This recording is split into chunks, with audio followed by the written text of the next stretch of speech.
नमस्कार,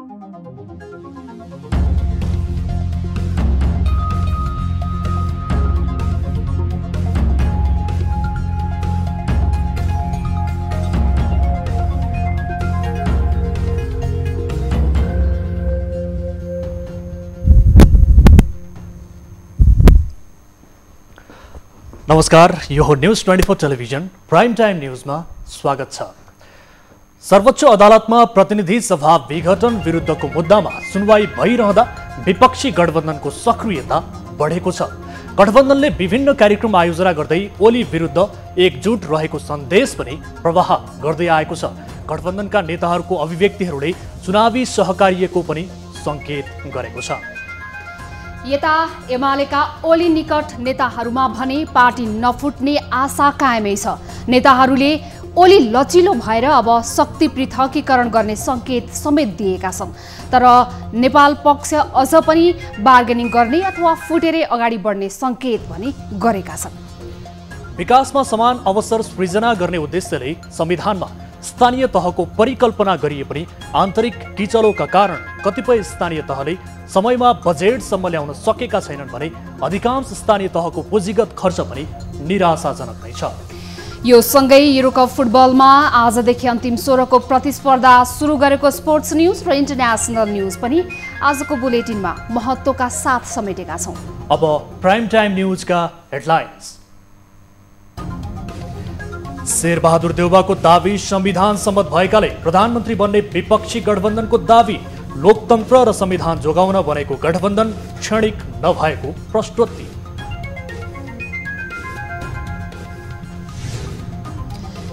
नेकपा एमाले एकता जोगाउने प्रयासमा लागेका नेताहरूको सक्रियता कायमै। दुवै पक्षले दम्भ त्यागे, पार्टी विभाजन नहुने राजनीतिक विश्लेषकहरूको दावी।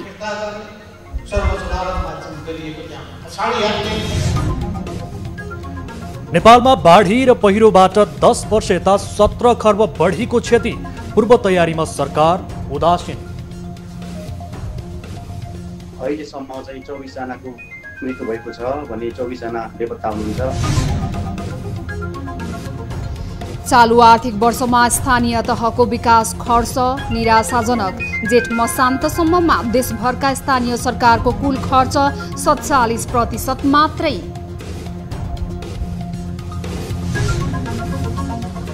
र युरोकप फुटबलमा आजदेखि अन्तिम 16 का खेलहरू सुरु हुँदै पहिलो खेलमा वेल्स र डेनमार्क तथा दोस्रोमा इटली र अस्ट्रिया भिड्दै।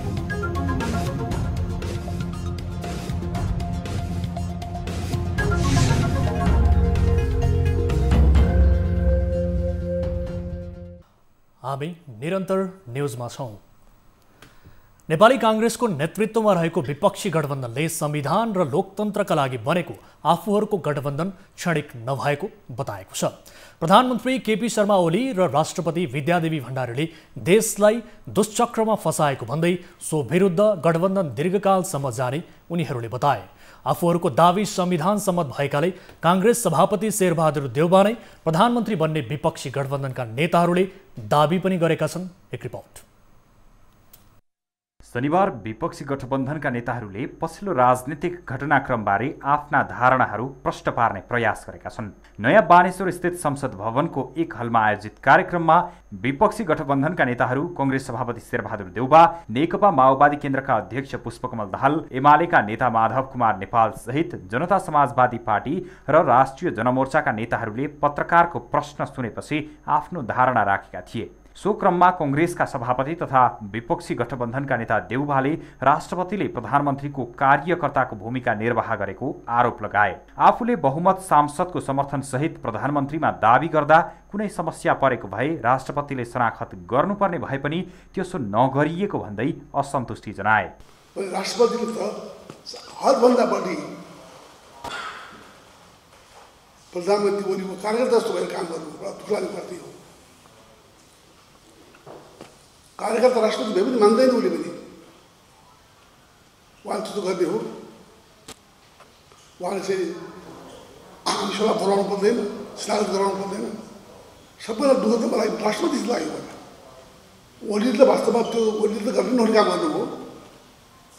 तर यहाँ त पुरा अब शङ्का हुन थाल्छ, ओलीले भन्दा राष्ट्रपति गराएको भन्ने पछि पत्रकारहरूसँगको अन्तर्क्रियामा माओवादी केन्द्रका अध्यक्ष दाहालले प्रधानमन्त्री ओलीले आफूलाई देखाएर अदालतलाई धम्क्याउन थालेको बताए। देउबाको चाहना भन्दा पनि आफू र माधव नेपालकै आग्रहमा देउबा प्रधानमन्त्रीको दावेदार बनेको दाहालको भनाइ थियो। उनले संविधानको धारा 76 को उपधारा 5 मा सांसदलाई व्हिप नलाग्ने गरेर विशेष अधिकार संविधान बनाउँदा नै राखेको स्मरण गर्दै संसद विघटन हुन नदिनका लागि सो व्यवस्था राखिएको दावी गरे। राष्ट्रपतिकोमा 149 र सर्वोच्च अदालतमा 146 सांसदको हस्ताक्षर सहित दावी गरिएकाले प्रतिनिधि सभा पुनर्स्थापना हुने र देउबा नै प्रधानमन्त्री हुनेमा आफूहरू विश्वस्त रहेको दाहालले बताए।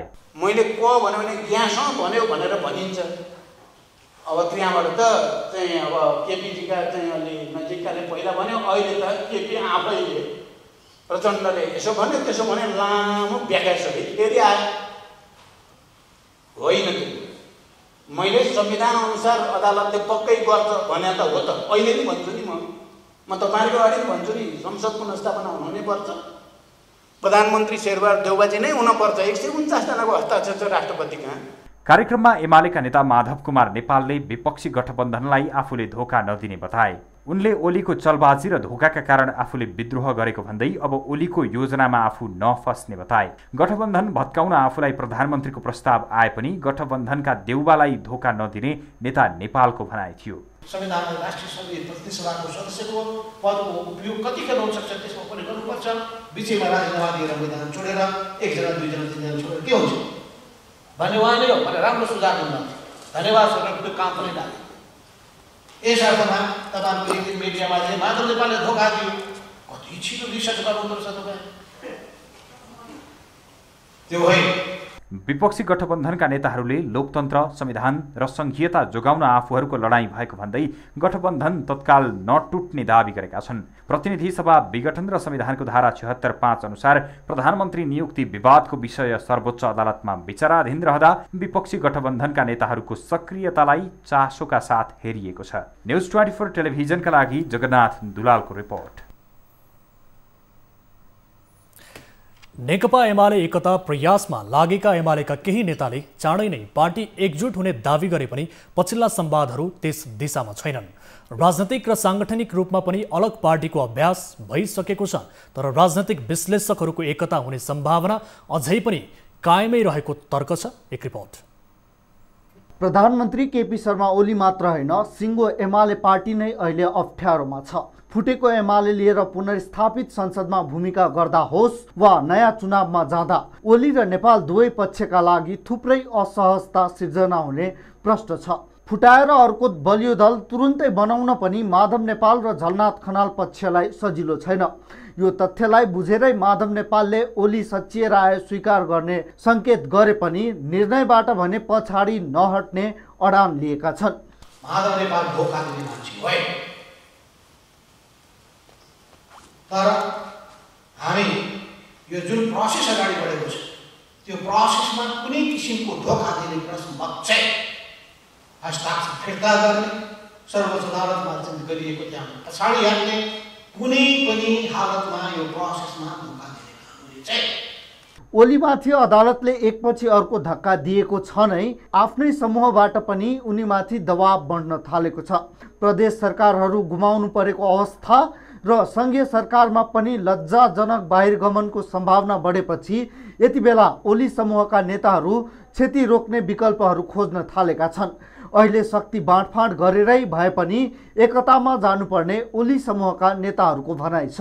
पावर सेयरिङको कारणले जे खालको विवाद उत्पन्न भयो र महाधिवेशनबाट निर्वाचित अध्यक्ष या चाहिँ संसदीय दलबाट निर्वाचित नेतालाई अपदस्थ गर्ने जुन अभियानहरू सुरु भयो, यसले सिर्जना गरेका कुराहरूमा चाहिँ अब हामीले कहीँ न कहीँ पुगेर यो विवादको चाहिँ कारण र यो इगो क्राइसिसको जुन कारण चाहिँ उत्पन्न भएको छ त्यसको समाधानको लागि कहीँ न कहीँ हामीलाई चाहिँ यो पावर सेयरिङको पनि कहीँ न कहीँ व्यवस्थापन गर्नुपर्छ होला भन्ने लाग्छ। राजनीतिमा अनिश्चितता सधैँ कायम रहने राजनीतिक विश्लेषकहरूको तर्क छ। दुवै पक्षले लचकता अपनाए एकताको सम्भावना रहेको उनीहरूको भनाइ छ। प्रधानमन्त्री ओलीले स्टेप डाउन गरेर नयाँ नेतृत्व अगाडि लिएर आयो। अब प्रधानमन्त्रीमा नयाँ नेतृत्व लिएर आयो भनेदेखि त्यो सम्भावना छ, तर अब अहिलेकै प्रधानमन्त्री ओलीकै नेतृत्वमा नेकपा एमाले फेरि एक हुन्छ भन्ने चाहिँ म देखिरहेको छैन। ओली जब आफू सङ्कटमा पर्छन् तब मात्र संवाद गरेको देखिन्छ। यदि उनले लचकता अपनाएर 2 कदम पछाडि सरे भने एमाले एकता जोगिन सक्ने सम्भावना रहेको देखिन्छ। न्युज 24 टेलिभिजनका लागि टिभी जर्नलिस्ट प्रशान्त ठाकुरको रिपोर्ट। गण्डकी प्रदेशमा 4 मन्त्रालयको टुङ्गो लगाइएको छ। नेपाली कांग्रेसका नेता कृष्णचन्द्र नेपाली पोखरेल मुख्यमन्त्री बनेको 2 हप्तापछि मन्त्री परिषदको अस्थायी कार्य विभाजन गरी 4 मन्त्रालयको टुङ्गो लगाइएको हो। दलहरूबीच सहमति हुन नसक्दा मन्त्री परिषदलाई पूर्णता दिन भने अझै केही समय लाग्ने देखिएको छ। सत्तारूढ गठबन्धनको सहमति अनुसार प्रदेश सरकारका प्रवक्ता तोकिएका नेपाली कांग्रेसका कुमार खड्कालाई शिक्षा, संस्कृति, विज्ञान, प्रविधि तथा सामाजिक विकास मन्त्रालयको जिम्मेवारी दिइने भएको छ। यसअघि अर्थ मन्त्रालय दिने सहमति गरेको जनता समाजवादी पार्टीका हरिशरण आचार्यलाई ऊर्जा, जलस्रोत तथा खानेपानी मन्त्रालय, माओवादी केन्द्रकी मधुमाया अधिकारी गुरुङलाई स्वास्थ्य तथा जनसङ्ख्या तथा स्वतन्त्रबाट निर्वाचित राजीव गुरुङ, दीपक मनाङ्गेलाई युवा तथा खेलकुद मन्त्रालयको जिम्मेवारी दिइने भएको छ। 4 मन्त्रीको कार्य विभाजन आइतबार तोकिने भएको छ। गण्डकी प्रदेशका मुख्यमन्त्री पोखरेलले जेठ 29 गते शपथ लिएका थिए। आन्तरिक हवाई उडान असार 17 गतेदेखि सञ्चालन हुने निर्णय भएसँगै एयरलाइन्सहरूले जनस्वास्थ्यको मापदण्डको परिपालना गर्दै उडानको तयारीमा जुटेका छन्। आन्तरिक उडानका अग्रणी वायु सेवा प्रदायक कम्पनी तथा एयरलाइन्सहरूले सङ्क्रमण रहित उडानका लागि आवश्यक तयारी गरेका हुन्। उपयुक्त एयरलाइन्सले यसअघिको कोभिड-19 महामारीको पहिलो लहरपछिको उडानमा अपनाइएको स्वास्थ्य प्रोटोकललाई पूर्ण रूपमा पालना गर्दै उडान सञ्चालन गरिने जनाएका छन्।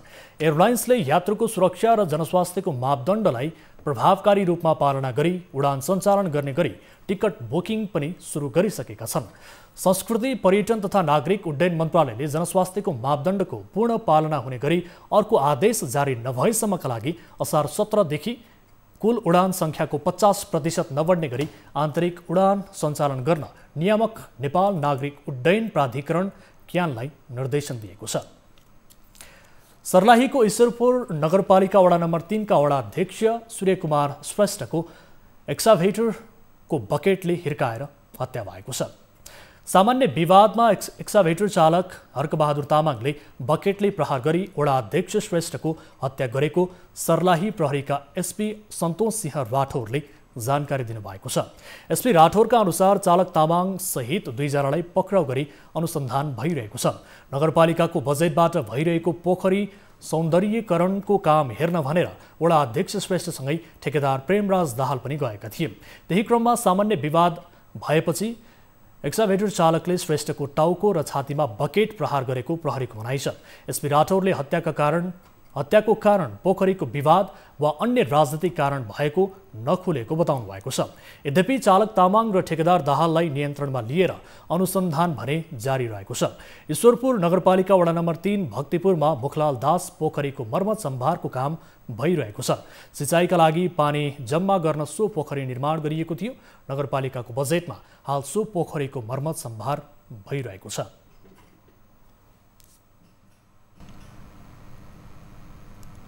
हामी निरन्तर न्यूजमा छौं।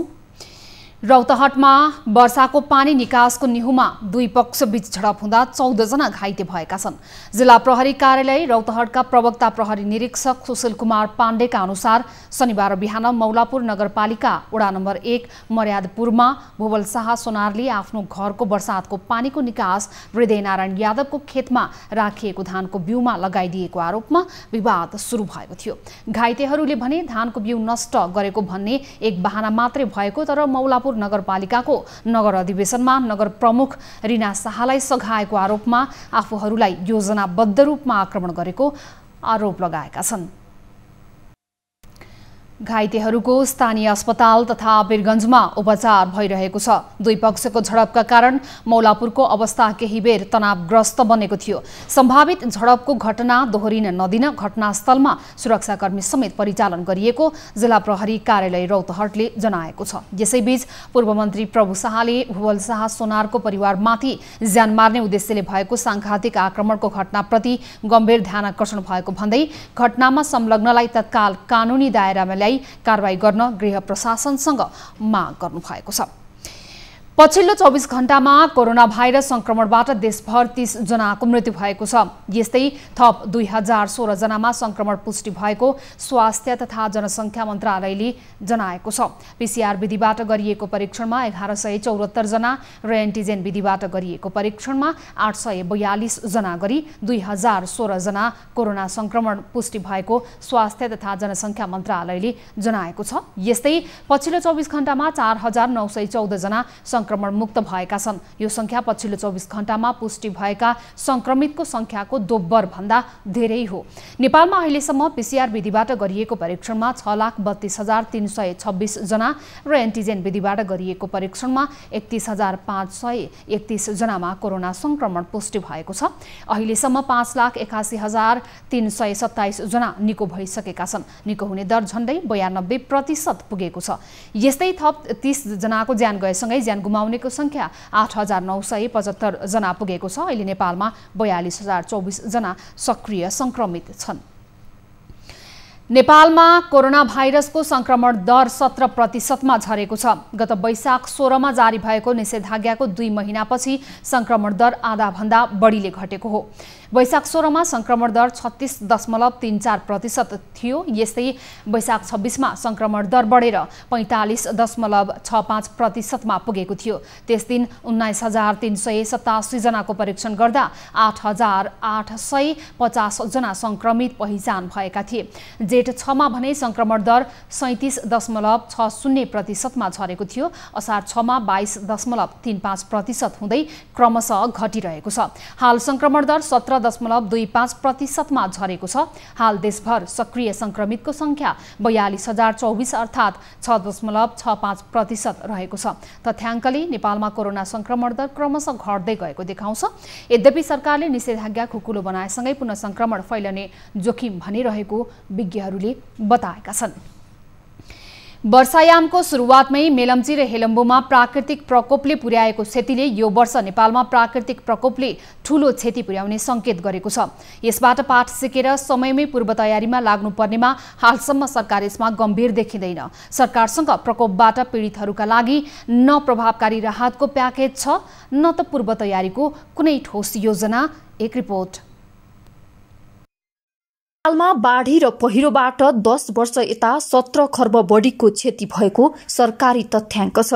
यस वर्षको सुरुवातमै बाढी पहिरो र डुबानले 461 घर नष्ट भइसकेको छ भने 109 वटा घरमा आंशिक क्षति भएको छ। त्यस्तै 21 वटा सरकारी कार्यालय, 5 वटा सामुदायिक भवन, 19 वटा झोलुङ्गे पुल र 7 वटा पक्की पुल नष्ट भएका छन्। त्यस्तै अन्य भौतिक पूर्वाधारमा क्षति हुनुका साथै जलविद्युत आयोजनाहरूमा पनि क्षति पुगेको छ। बाढी पहिरो डुबानबाट यो वर्ष चाहिँ सुरुवातमै निकै ठुलो क्षति भएको छ। यहाँहरू सबैलाई जानकारी नै छ। अब अहिलेसम्म चाहिँ 24 जनाको मृत्यु भएको छ भने 24 जना बेपत्ता हुनुहुन्छ। त्यस्तै गरी 17 जना घाइते हुनु भएको छ। र अहिले भौतिक क्षतितर्फ भन्ने हो भने अहिले चाहिँ व्यक्तिका निजी घरहरू 461 वटा निजी घरहरू पूर्ण रूपमा क्षति भएका छन्। त्यसै गरी 109 वटा घरहरू आंशिक रूपमा क्षति भएको छ। विगतका वर्षहरूको तथ्याङ्कहरूले पनि नेपालमा बाढी पहिरोले पुर्याउने क्षति बढ्दै गएको देखाउँछ। 2075 मा बाढी पहिरो र डुबानबाट 181 जनाको मृत्यु, 3 जना बेपत्ता थिए। 2076 मा 245 को मृत्यु, 38 बेपत्ता भएका छन्। 2077 मा यो संख्या अझ बढेर 418 जनाको मृत्यु, 101 जना बेपत्ता भएका थिए। गत वर्ष बाढी पहिरोबाट सबैभन्दा बढी क्षति सिन्धुपाल्चोकमा भएको तथ्याङ्कले देखाएको छ। सिन्धुपाल्चोकमा गत वर्ष 72 जनाको मृत्यु भएको थियो। त्यसैगरी कालीकोटमा 39 जना र बागलुङमा 37 जनाको मृत्यु भएको गृह मन्त्रालयको तथ्याङ्क छ। गत वर्ष चाहिँ मनसुजन्य विपदबाट सबैभन्दा बढी क्षति भएका जिल्लाहरू चाहिँ सिन्धुपाल्चोक, कालीकोट र बागलुङ, तिनीहरू चाहिँ 3 बढीभन्दा बढी प्रभावित भएका जिल्लाहरू रहेका छन्। सिन्धुपाल्चोकमा गत वर्ष 72 जनाको मृत्यु भएको देखिन्छ भने कालीकोटमा 39 जना, त्यसैगरी बागलुङमा 37 जनाको देखिन्छ। यस वर्ष पनि बाढी पहिरो र डुबानको जोखिममा लाखौं मानिस छन्। बाढी पहिरो र डुबानबाट वर्षेनी प्राय एकै भेगका मानिस बढी प्रभावित र जोखिममा रहेको देखिए पनि सरकारले त्यस्ता जोखिम रहेका क्षेत्रमा क्षति न्यूनीकरण गर्ने योजना, विपदको पूर्व तयारी र प्रतिकारको तयारीमा प्रभावकारी कदम चालेको देखिँदैन। तसर्थ जोखिम क्षेत्रमा रहेका नागरिक आफै पनि सजग हुन जरुरी छ। क्यामेरा ब्युरोका साथ टिभी जर्नलिस्ट रिया भण्डारी, काठमाडौँ। हुलाकी राजमार्ग अन्तर्गत बर्दिया कैलाली जोड्ने कर्णाली सत्तीघाट पुलको तटबन्ध भासिएको छ। कर्णाली नदीमा निर्माण गरिएको उक्त पुल शनिबार दिउँसो परेको पानीले भासिएको हो। पुल भासिएपछि यातायात सेवा समेत अवरुद्ध भएको छ। कैलालीको टिकापुर नगरपालिका र बर्दियाको राजापुर जोड्ने पुलको बर्दियातर्फको तटबन्ध भासिएको हो। पुलको तटबन्ध भासिँदा आवाजावतमा समस्या भएको भन्दै सोको समाधानका लागि हुलाकी राजमार्ग आयोजनाका प्रतिनिधिलाई बोलाइएको बर्दियाका प्रमुख जिल्ला अधिकारी सन्तबहादुर सुनारले बताउनु भएको छ। पानीको बहाव यहाँ यसरी बढेको छ कि तल धेरै खोलिसकेको अवस्था छ र अहिले भत्काइ पनि सक्यो। यो अत्यन्त अप्ठ्यारो अवस्थामा छ। अब यही स्पिडमा आयो भनेपछि र हाम्रो यो कामले र यो पानीको बहावलाई चाहिँ हामी रोक्न सक्दैनौँ। त्यसैले मैले तुरुन्त अहिले फेरि निर्देशकलाई फोन गरेको छु, बोलाएको छु। अब यो अवस्थामा कसरी जाने? वर्षायाममा विगतका वर्षहरूमा पुलको किनारामा पानीले क्षति पुर्याएपछि उच्च स्तरका नेतृत्वले अनुगमन गरी बर्दियातर्फ एक स्पान थप्नुपर्ने निष्कर्ष निकालेको थियो। हामीसँग न्युजहरू अझै बाँकी छन्। समय हो लाइफ बोय हात धुने ब्रेकको।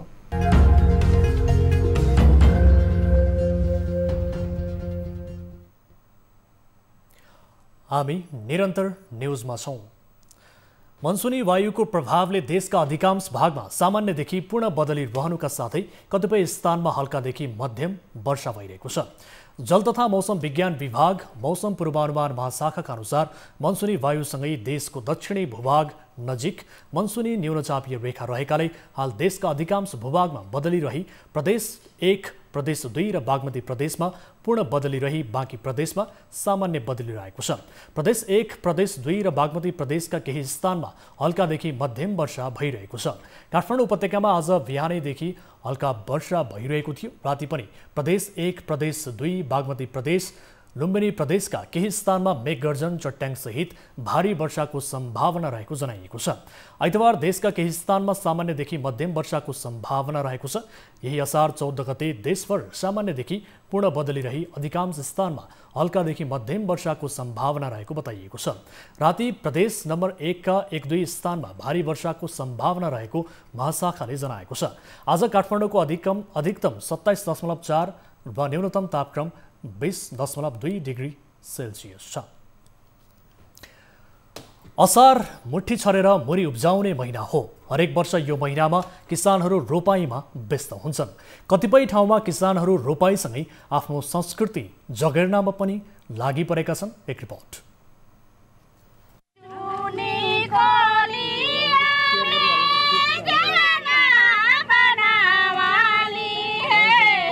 केही वर्ष अघिसम्म रूपन्देहीको तिलोत्तमा नगरपालिका 13 सेमरी गाउँ र आसपासमा धान रोपाई खेताला कामदारको अभाव थियो।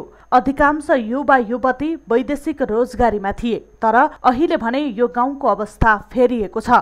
धान रोपाई अब उत्सव जस्तै बनेको छ। 4 वर्ष अघि यहाँका दैनिक ज्यालादारी गर्ने थारू महिलाहरू एक ढिक्का भएर थारू जागृति आमा समूह गठन गरे। उक्त समूहले नै सामूहिक धान रोपाई सुरु गरेपछि खेताला नपाउने समस्या टरेको छ। यसबाट आमा समूहसँगै काम गराउने किसान पनि सन्तुष्ट छन्। समूहमा आबद्ध करिब 35 जना थारू महिला मध्ये 20 जनाको समूहले सामूहिक रोपाई गर्ने गरेका छन्। रोपाईका लागि तयार पारेका किसानको खेतमा यो समूहले 1 घण्टामै 1 बिघा खेत रोपाई गर्छन्।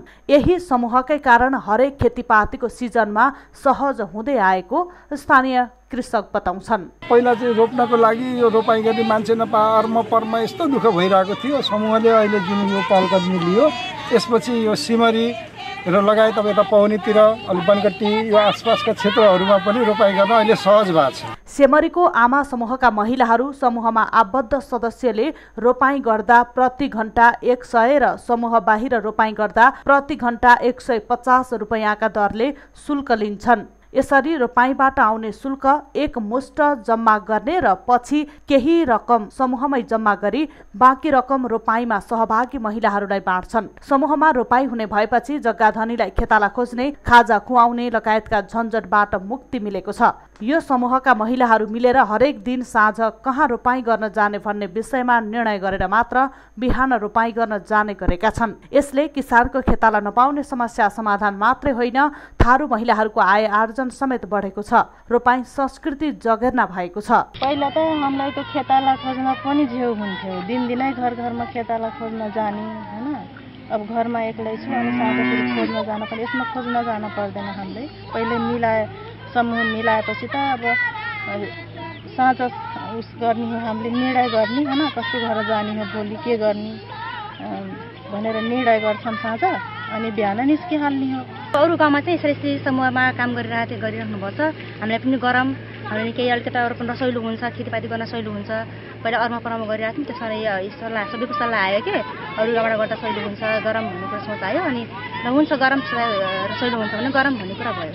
आमा समूहका सदस्यले गर्दा सेमरी क्षेत्रका किसानका खेतमा अहिले असार गीत नेपाली र थारू भाषामा गुन्जिरहेका छन्। दैनिक जसो युवा पुस्ता रोजगारीका लागि विदेशी रहेका बेला खेताला अभावको समस्या कैयौं ठाउँमा छ। तर सेमरीमा थारू महिलाले गरेको सामूहिक प्रयासले भने खेताला अभाव मात्रै टरेको छैन, सामूहिकताको सन्देश पनि दिएको छ। न्युज 24 का लागि भैरहवाबाट टिभी जर्नलिस्ट प्रकाश न्यौपानेको रिपोर्ट।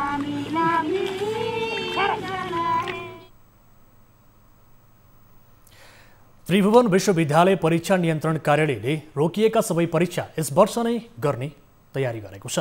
कोरोना भाइरसका कारण परीक्षा नियन्त्रण कार्यालयले परीक्षाको क्यालेन्डर नै खलबलिएपछि यस वर्ष रोकिएका सबै परीक्षा सम्पन्न गर्ने तयारी गरेको हो। त्रिभीको गत वर्ष भदौमा हुनुपर्ने स्नातक तह पहिलो वर्षको परीक्षा कोभिड-19 का कारणले हुन सकेको थिएन। परीक्षा नियन्त्रण कार्यालयले स्नातक दोस्रो तहको परीक्षा आगामी साउन 4 गते र पहिलो वर्षको परीक्षा साउनको 10 गतेदेखि सुरु गर्न थालेको छ।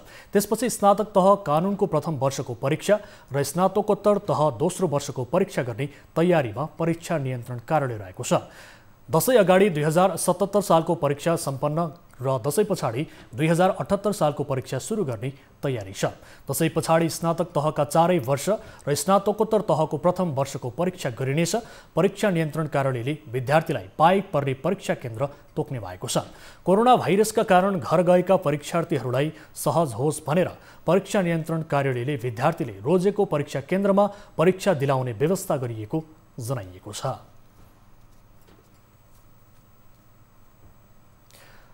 कक्षा 11 र 12 को रजिस्ट्रेसन तथा परीक्षा आवेदन फारम बुझाउने म्याद थप भएको छ। राष्ट्रिय परीक्षा बोर्डले 2078 असार 20 गतेसम्म रजिस्ट्रेसन तथा परीक्षा आवेदन फारम बुझाउने म्याद थप गरेको हो। यसअघि रजिस्ट्रेसन तथा परीक्षा आवेदन फारम बुझाउने म्याद चैत मसान्तसम्म थियो। चैत मसान्तसम्मको फारम बुझाउन छुट भएकाहरूलाई दोब्बर दस्तुर लिने गरी असार 20 गतेसम्म म्याद थप गरिएको राष्ट्रिय परीक्षा बोर्डले जनाएको छ। बोर्डले जारी गरेको सूचनामा लेखिए अनुसार रजिस्ट्रेसनका लागि 800 र परीक्षा आवेदनका लागि 1200 रुपैयाँ तोकिएको छ। रजिस्ट्रेसन तथा परीक्षा आवेदन फारम सम्बन्धित विद्यालयहरूले राष्ट्रिय परीक्षा बोर्डका सम्बन्धित कार्यालयहरूमा बुझाउने व्यवस्था मिलाइएको छ।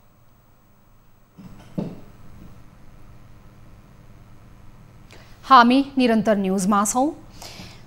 चालु आर्थिक वर्षको जेठ मसान्तसम्ममा देशभरका सबै स्थानीय सरकार पालिकाहरूको कुल खर्च जम्मा 47% मात्र भएको छ। त्यसमा पनि विकास निर्माणको खर्चको अंश जम्मा 35% मात्र छ। संघीय प्रणाली लागू भई निर्वाचित प्रतिनिधिहरू स्थानीय तहमा पुग्दा पनि विकास खर्च भने निराशाजनक छ। एक रिपोर्ट। चालू आर्थिक वर्ष 2077-78 को जेठ मसान्तसम्ममा देशभरका 460 गाउँपालिका र 293 नगरपालिका गरी 753 स्थानीय पालिकाको कुल खर्च 2 खर्ब 46 अर्ब मात्र भएको हो। महालेखा नियन्त्रक कार्यालयका अनुसार यो खर्च जेठ मसान्तसम्मको 47.64% मात्र हो। चालु आर्थिक वर्षको लागि देशभरका सबै स्थानीय तहले 5 खर्ब 16 अर्ब बजेट खर्च गर्ने स्वीकृति पाएका थिए। तर स्थानीय पालिकाहरूले 11 महिनामा जम्मा 2 खर्ब 46 अर्ब मात्र खर्च गर्न सके। त्यसमा पनि बढी स्थानीय तहले प्रशासकीय खर्च, तलब भत्ता र सामाजिक सुरक्षा कार्यक्रममा बढी खर्च भएको देखिन्छ। महालेखा नियन्त्रकको कार्यालयका अनुसार चालु आर्थिक वर्षमा स्थानीय तहले प्राप्त गरेको बजेटमध्ये चालु खर्चतर्फ 2 खर्ब 35 अर्ब मात्र खर्च भएको छ। तर पुँजीगत विकास निर्माणतर्फ 11 महिनामा जम्मा 84 अर्ब 23 करोड 22 लाख 36 हजार मात्र खर्च भएको छ। यो खर्च भनेको कुल बजेटको विकास निर्माणमा जम्मा 35.82% मात्र खर्च भएको छ। देशभरका 753 वटा स्थानीय तहमा जननिर्वाचित प्रतिनिधिहरूको 4 वर्षको कार्यकाल पूरा भइसकेको छ। तर पनि उनीहरूको खर्च गर्ने क्षमतामा विकास हुन सकेन। देशभरका स्थानीय तहमध्ये अधिकांशको खर्चमा प्रगति हुन सकेको छैन। जेठ वर्षान्तसम्मको कुल खर्च 2 खर्ब 46 अर्ब 12 करोड रुपियाँ भएको देखिन्छ र यो 47.64% चाहिँ रकम हो र यसमा जुन चालुमा चाहिँ उहाँहरूको 35.82% अर्थात् 1 खर्ब 61 अर्ब 70 करोड रुपियाँ खर्च भएको छ भने त्यस्तै पुँजीगत तर्फ चाहिँ 24 अर्ब 23 करोड र 22 लाख 35.82% चाहिँ खर्च भएको छ। तीनै तहको सरकारको खर्चको अवस्था निराशाजनक देखिएको छ। जेठ मसान्तसम्ममा संघीय सरकारको 40%, प्रदेशको 20 देखि 30 र स्थानीय सरकारको पुँजीगत खर्च 35% मात्र छ। स्थानीय तह तथा प्रदेश सरकारको खर्च गर्ने बजेटमा करिब 60% बजेट संघीय सरकारबाट निकासा हुन्छ। स्थानीय सरकारको खर्च र आम्दानी गर्ने क्षमताप्रति विज्ञहरूले चिन्ता गरेका छन्। 753 मध्ये केही महानगरपालिका र उपमहानगरपालिका बाहेक अधिकांश स्थानीय तह आत्मनिर्भर हुन सकेका छैनन्। जनताले निर्वाचित गरेका स्थानीय तहको कार्यशैली र क्षमतामा सुधार नभएसम्म जनताको विकास समृद्धि कसरी पूरा होला? न्युज 24 टेलिभिजनका लागि नवराज चालिसेको रिपोर्ट। निषेधाज्ञा खुकुलो भएसँगै बजारमा तरकारीको मूल्य क्रमशः बढ्दै गएको छ। गत 7 गते बजार खुकुलो गर्ने निर्णय गरेसँगै बजारमा तरकारीको मूल्य करिब 50%ले बढेको हो। एक रिपोर्ट। निषेधाज्ञाको समयमा सस्तो भएको तरकारीको मूल्य अहिले निषेधाज्ञा खुकुलो बनाएसँगै मूल्य निरन्तर बढ्दै गएको हो। कालीमाटी फलफूल तथा तरकारी विकास समितिका अनुसार निषेधाज्ञा खुकुलो हुनु अगाडिको मूल्य र निषेधाज्ञा भएको तुलनामा 50%ले बढेको हो। ठुलो गोलभेडा भारतीय पहिले प्रति केजी 35, अहिले प्रति केजी 70। घिउ सिमीको मूल्य पहिले प्रति केजी 65, अहिले प्रति केजी 100। बन्दाको मूल्य पहिले प्रति केजी 30, अहिले प्रति केजी 55। काउलीको मूल्य पहिले प्रति केजी 70, अहिले प्रति केजी 75। डल्लो भन्टाको मूल्य पहिले प्रति केजी 45, अहिले प्रति केजी 50। लौकाको मूल्य पहिले प्रति केजी 45, अहिले प्रति केजी 60 र तिते करेलाको मूल्य पहिले प्रति केजी 45 रुपैयाँ र अहिले प्रति केजी 65 रुपैयाँ। समितिले तोकेको मूल्यभन्दा दोब्बर मूल्य बढाएर तरकारीको मूल्य खुद्रा व्यापारीहरूले बिक्री गर्दै आएको समेत पाइन्छ। यस्तै कालीमाटी फलफूल तथा तरकारी विकास समितिका सूचना अधिकारी विनय श्रेष्ठले निषेधाज्ञा लागू भएसँगै सस्तो भएको तरकारीको मूल्य अहिले बजार हुँदै गएपछि मूल्य बढ्न थालेको बताए। अहिले बजार खुकुलो भएको र अहिले वर्षाले गर्दा तरकारी उत्पादन कम हुने मौसम भएकाले समेत तरकारीको मूल्य बढेको उनको भनाइ छ। बर्सातको सिजन पनि अलिकति हावी भएको कारणले गर्दाखेरि त्यसको असर चाहिँ आगमनमा पनि देखिएको छ। अब जुन किसिमले आगमन बढ्नु पर्ने हो त्यो आगमन पनि बढ्न सकेको छैन हैन। आगमन घटेको त छैन हैन, तापनि अब माग बढ्ने क्रम भएको कारणले गर्दाखेरि त्यसको असर चाहिँ मूल्यमा देखिएको छ। यसको मतलब के भन्दाखेरि केही वस्तुहरूको मूल्य चाहिँ बढ्ने क्रम देखिएको छ। देशको सबैभन्दा ठूलो तरकारी बजार कालीमाटीमा असार 1 गतेदेखि आजसम्म 11 दिनमा मात्रै 4488 मेट्रिक टन तरकारी आयात भएको छ। त्यस्तै असार 1 गतेदेखि आजसम्ममा 644 मेट्रिक टन फलफूल, 286 मेट्रिक टन मसला, 90 टन माछा र अन्य 14 टन कालीमाटी बजारमा भित्रिएको छ। साथै असारबाट अहिलेसम्ममा 5524 टन तरकारी तथा फलफूल भित्रिएको समितिको तथ्याङ्कले देखाएको छ। न्युज 24 टेलिभिजनका लागि टिभी जर्नलिस्ट राजन ढकालको रिपोर्ट। मुस्ताङको बहुचर्चित कालीगण्डकी करिडोर बेनी जोमसोम कोरोला सडकमा कालोपत्रेको काम धमाधम भइरहेको छ। यसअघि शर्मा गजरमुखी जेबी कम्पनीले कालोपत्रेको काम सुरु गरिसकेको भए पनि केही सातादेखिको अविरल वर्षा र सडक अवरुद्धका कारण कालोपत्रेको काम हुन सकेको थिएन। तर अहिले सडक कालोपत्रेको कामले तीव्रता पाएसँगै मुस्ताङवासी खुसी भएका छन्। यो कार्यक्रम चाहिँ तीव्र गतिमा सुचारू होस् भन्ने यहाँको जनताहरूको लक्ष्य रहेको छ। यसै गरेर यो पिच चाहिँ एकदमै राम्रो तरिकाले सम्पन्न हुने देखिन्छ। आजको यो असाढ 11 गते दिनबाट सुरु गरेको यो पिच बाटो चाहिँ मुस्ताङवासीको लागि अब आउने दिनहरूमा पनि विकासको ढोका खोलिदिएकोमा सरकारसँग धेरै धन्यवाद अपेक्षा गरेको छ।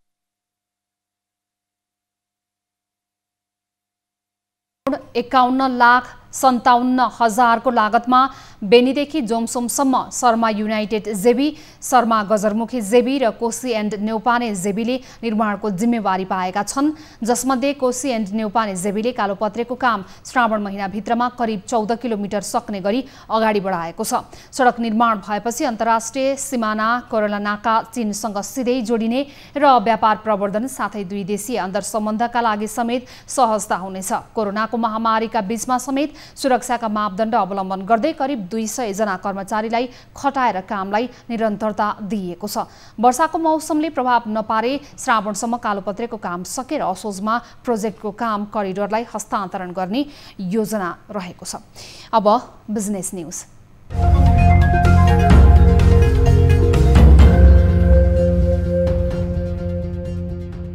यस साता नेप्से परिसूचक करिब 4.5% घटेको छ। गत साताको अन्तिम कारोबारको दिन 2968.43 बिन्दुमा बन्द भएको नेप्से यस साता 4.23% अर्थात् 125.43 अङ्कले घटेर 2843 बिन्दुमा झरेको छ।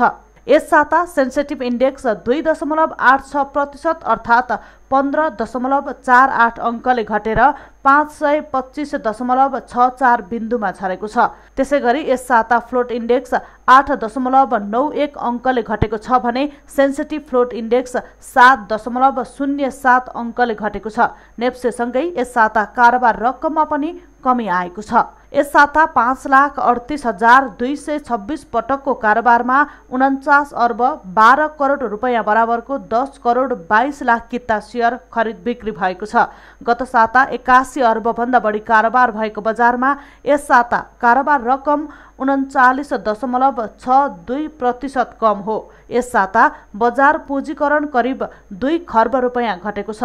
गत साता 41 खर्ब 39 अर्ब रुपैयाँ रहेको बजार पुँजीकरण यस साता 1 खर्ब 89 अर्ब घटेर 39 खर्ब 49 अर्ब रुपैयाँमा सीमित भएको छ।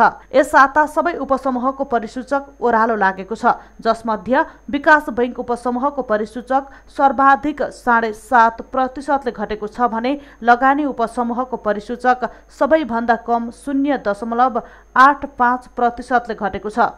गत साता 4721.12 बिन्दुमा बन्द भएको विकास बैंक उपसमूहको परिसूचक यस यता 357.47 अङ्कले घटेर 4363.65 बिन्दुमा झरेको छ। त्यसै गरी गत साता 110.12 बिन्दुमा बन्द भएको लगानी उपसमूहको परिसूचक यस साता 0.94 अङ्कले घटेर 109.16 बिन्दुमा झरेको छ।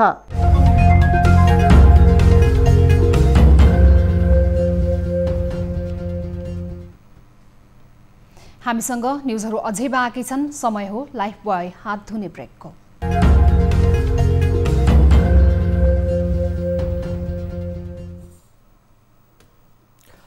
हामी निरन्तर न्युजमा छौं। अब प्राइम टाइम न्युज सक्नु अघि अहिलेसम्मका हेडलाइन्स फेरि एकपटक। शेरबहादुर देउवाको दाबी, संविधान सम्मत भएकाले प्रधानमन्त्री बन्ने विपक्षी गठबन्धनको दाबी। लोकतन्त्र र संविधान जोगाउन बनेको गठबन्धन क्षणिक नभएको प्रष्टोक्ति।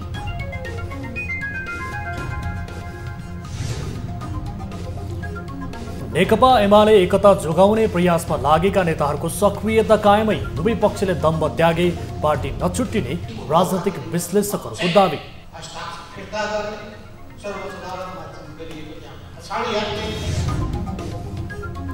नेपालमा बाढी र पहिरोबाट 10 वर्ष यता 17 खर्ब बढीको क्षति, पूर्व तयारीमा सरकार उदासीन। अहिलेसम्म चाहिँ 24 जनाको मृत्यु भएको छ भने 24 जना बेपत्ता हुनुहुन्छ। चालु आर्थिक वर्षमा स्थानीय तहको विकास खर्च निराशाजनक। जेठ मसान्तसम्ममा देशभरका स्थानीय सरकारको कुल खर्च 47% मात्रै।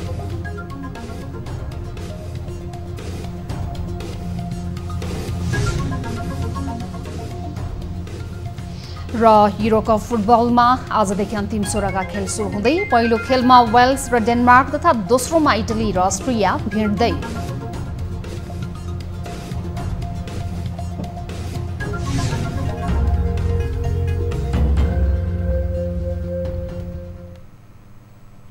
प्राइम टाइम न्यूज अहिलेलाई यति नै। जाँदा जाँदै ताली र गालीका लागि हामीले सोधेको प्रश्न, आयल निगमले पेट्रोलियम पदार्थमा गरेको मूल्य वृद्धिलाई के भन्नुहुन्छ? स्वाभाविक हो भन्नेले तालीमा र होइन उपभोक्तालाई भार थप्दै मुनाफा कमाउने चलखेल हो भन्नेले गालीमा भोट गर्नुहोला। थप न्यूजका लागि हाम्रो वेबसाइट www.news24nepal.com हेर्नुहोला।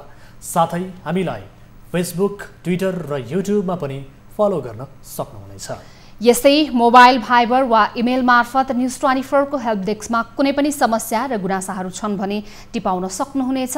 हामी निरन्तर न्यूजमा छौं। नमस्ते।